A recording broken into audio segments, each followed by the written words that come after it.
Hi friends, இன்றைக்கி நம்ம பார்க்க போகிறது புதுக்கோட்டையில் இருக்கிற அரக்கசம்மன் கோயிலை பற்றி தாங்க பார்க்க போகிறோம். புதுக்கோட்டையின் மையப்பகுதியில் திருக்குவர்ணங்கிற ஊரில் தான் இந்த கோயில் அமைஞ்சிருக்குது. இது பழங்காலத்து கோயில், குடைவரை கோயில்னே சொல்லலாங்க. புதுக்கோட்டை மன்னன் தொண்டைமான் காலத்தில் இது குலதெய்வமாக அவங்க இன்னைக்கு வரையுமே ஃபாலோ பண்ணிகிட்ருக்காங்க. இந்த கோயிலில் ஆடி மாதம், அதே மாதிரி சித்திரை திருவிழா இதெல்லாம் வெகு விமர்சையாக நடைபெறுகிறதுங்க. புதுக்கோட்டையில் பார்த்திங்கன்னா, எந்த பெண் குழந்தை பிறந்தாலும் முதல்ல பிரகதாம்பாள்ங்கிற பேரை வச்சுட்டு தான் அவங்களுக்கு பிடிச்ச பேரையே வைப்பாங்கன்னு பாருங்களேன்.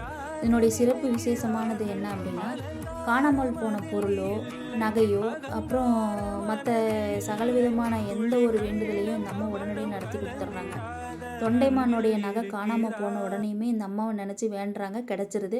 உடனே அதுக்கு பரிகாரமாக அவங்க வெல்லத்தை வாங்கி அந்த அம்மாவுக்கு செலுத்துகிறாங்க.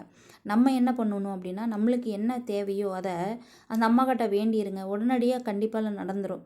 நடந்த உடனேயுமே நீங்கள் வீட்டில் இருந்தே தேங்காய் பழம் வெல்லம்லாம் வாங்கிட்டு போய் அங்கே காணிக்கை செலுத்திடுங்க. ஏன்னா அந்த ஊரில் ஒரு 2-3 கடை தாங்க அந்த கோயில் வாசலில் இருக்குது. கோயிலுக்குள்ளாரையே வெல்லம் கிடைக்கும். இருந்தாலும் நீங்கள் வீட்டிலேருந்து வாங்கிட்டு போனீங்கன்னா ரொம்ப பிரசித்தியாக இருக்கும்.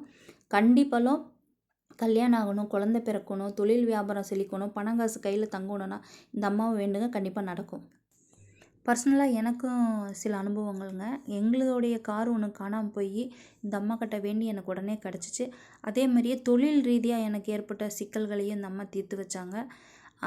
என்னுடைய குழந்தைக்கு படிப்புக்கு தேவையான விஷயங்களை நான் வேண்டியிருந்தேன், அதுவும் உடனடியாக கிடச்சிச்சு. இந்த மாதிரி என்ன வேண்டுறோமோ அது கிடைக்குதுங்க. நீங்களும் வெல்லத்தை வாங்கி கொடுத்து வேண்டிக்குங்க. இந்த வீடியோவை பார்க்குறவங்க அவங்களுடைய தேவைகளுக்கும் அவங்களுடைய கஷ்டங்களுக்கும் இந்த அம்மாவை உடனடியாக நினச்சி நீங்கள் வேண்டிக்கங்க. உங்களால் முடிஞ்ச அளவுக்கு நீங்கள் அவங்களுக்கு செய்யுங்க, கண்டிப்பாக நடக்கும்.